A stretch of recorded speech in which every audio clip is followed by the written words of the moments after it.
மாஞ்சோலை தேயிலை தோட்ட தொழிலாளர்களின் வாழ்வாதாரம் கிட்டத்தட்ட முடிவை எட்டியிருக்கிறது. அரசு தரப்பு பல்வேறு நடவடிக்கைகளை எடுப்பதாக ஊடகங்கள் முன்பு கடந்த 2 நாட்களாக சபாநாயகர் அப்பாவு கூறியும் கூட இன்றைக்கு அந்த தேயிலை தோட்ட தொழிலாளர்களை வெளியேற்றி இருக்கிறது பிபிடிசி நிர்வாகம். திருநெல்வேலி மாவட்டம் மணிமுத்தாறு பேரூராட்சிக்கு உட்பட்ட களக்காடு முண்டந்துறை வனப்பகுதியில் 8373 ஏக்கர் பரப்பளவில் பிபிடிசி என்ற தனியார் தேயிலை நிறுவனம் இயங்கி வருகிறது. அந்நிறுவனத்தில் 600க்கும் மேற்பட்ட தேயிலை தோட்ட தொழிலாளர்கள் ஒப்பந்தம் மற்றும் நிரந்தர பணியாளர்களாக பணிபுரிந்து வரும் நிலையில் நிறுவனத்தின் ஒப்பந்த காலம் வருகிற 2028ஆம் ஆண்டுடன் முடிவடைவதால் அங்கு பணிபுரியும் தொழிலாளர்களுக்கு சில பண பலன்களை அறிவித்து விருப்ப ஓய்வு என்கிற பெயரில்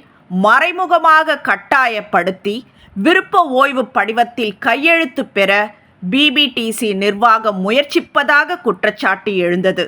இதைத் தொடர்ந்து அங்கு புதிய தமிழகம் உட்பட பல்வேறு அரசியல் கட்சியினர் பல்வேறு அமைப்பினர் நடத்திய ஆய்வுகளில் ஏறக்குறைய 300க்கும் மேற்பட்ட தோட்ட தொழிலாளர்களிடம் நிர்வாகத்தால் விருப்ப ஓய்வு கடிதத்தில் கையெழுத்து பெறப்பட்டுள்ளது தெரிய வந்தது.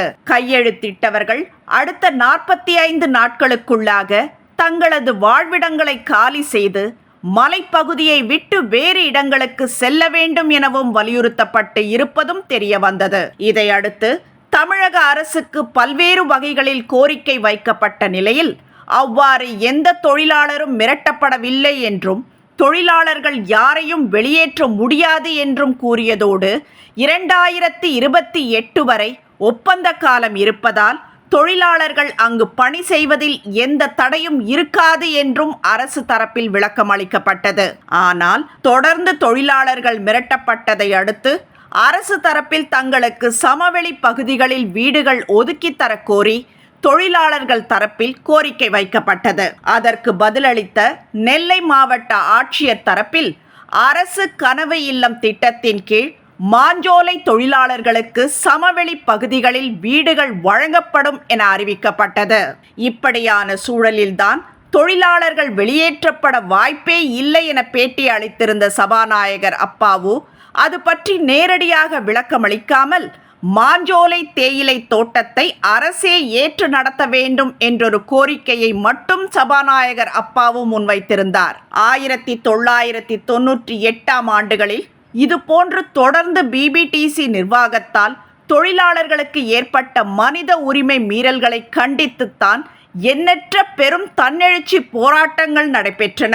அதேபோல தற்பொழுது மீண்டும் சில பண பலன்களை காட்டி தொழிலாளர்களை மிரட்டப்பட்டு வருகிறார்கள்.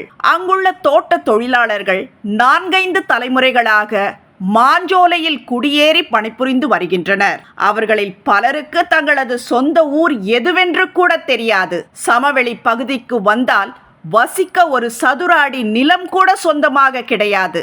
தேயிலை தொழிலை தவிர வேறு எந்த தொழிலும் அவர்களுக்கு தெரியாது. மாஞ்சோலை தேயிலை தோட்ட தொழிலாளர்களை அச்சுறுத்தி மறைமுகமாக மிரட்டி கட்டாயப்படுத்தி விருப்ப ஓய்வு என்ற பெயரில் கடிதம் பெறுவது சட்டவிரோதமான செயல் என்று பல்வேறு தரப்பிலும் போராட்டங்கள் நடந்து வந்தாலும் இது பற்றி துளியும் கண்டு கொள்ளாமல் அமைதி காத்து வருகிறது தமிழக அரசு. பிபிடிசி நிர்வாகத்தின் மீது நடவடிக்கை எடுக்க வேண்டும், அவர்கள் பெற்ற விருப்ப ஓய்வு கடிதங்களை ரத்து செய்ய வேண்டும் என்று இது தொடர்பாக தமிழக அரசுக்கு பல்வேறு கோரிக்கைகளை புதிய தமிழகம் கட்சி தலைவர் கிருஷ்ணசாமியும் முன்வைத்து இருக்கிறார். ஆனால் இப்போது வரை அரசு தரப்பிலிருந்து எந்த பதிலும் வரவில்லை.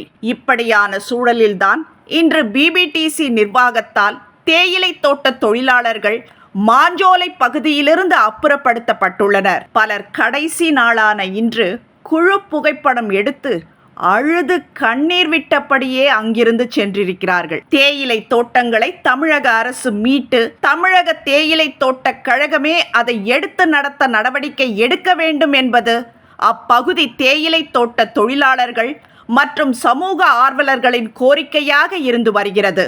தமிழக அரசின் வனப்பகுதிக்கு சொந்தமான 8373 ஏக்கர் பரப்பளவு நிலத்தை போலி பத்திரம் தயார் செய்து 2015ஆம் ஆண்டு சென்னை HDFC வங்கியில் ரூபாய் 50 கோடிக்கு அடமானம் வைத்தது இப்பொழுது அம்பலமாகியுள்ளது. குத்தகை முடியும் தருவாயில் அரசை ஏமாற்றவும் அந்த நிலத்திற்கு அவர்களே சொந்தம் கொண்டாடவும் இந்த மோசடியில் ஈடுபட்டுள்ளனர் என்றொரு குற்றச்சாட்டும் தற்போது BBTC நிர்வாகத்தின் மீது முன்வைக்கப்படுகிறது.